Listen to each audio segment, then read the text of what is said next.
passengers have begun trooping to the Araneta Center bus terminal ahead of the Holy Week break.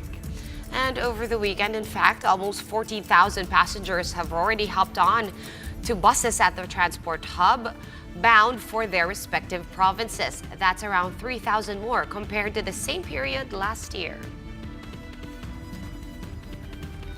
All right, so we're seeing live pictures from the Araneta bus terminal. That's there in Cubao. We can see the long queues. This is, maybe the second straight morning or since last week actually that we've been looking at the Araneta bus terminal, and what can I say? It's actually gotten a lot busier if we compare this to yesterday, even the weekend, Charles. Well, yes, so there's the usual reminders in place. Don't bring, the usual pointed objects and things na bawal, to avoid any hassles. Well, there's not much of a build-up considering that the MRT is closed, Sean, but management is expecting more passengers trooping to the terminal today, especially as yesterday was payday. And a lot of passengers have already also brought their tickets in advance to avoid the hassle. A lot of operators are saying that air-conditioned buses bound for the Visayas, Bicol, and Samar have already been fully booked for a while now.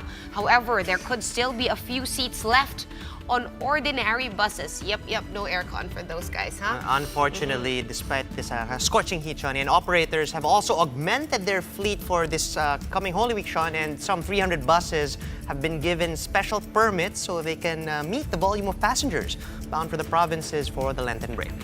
Right, security, as I said, at the terminal remains very tight. Police and the hub security personnel are roving around the terminal, although you don't see them right now from the live video that we have. They also are thoroughly inspecting baggages before passengers are allowed to even go inside the Ayala bus, or rather, the Araneta bus terminal, my bad.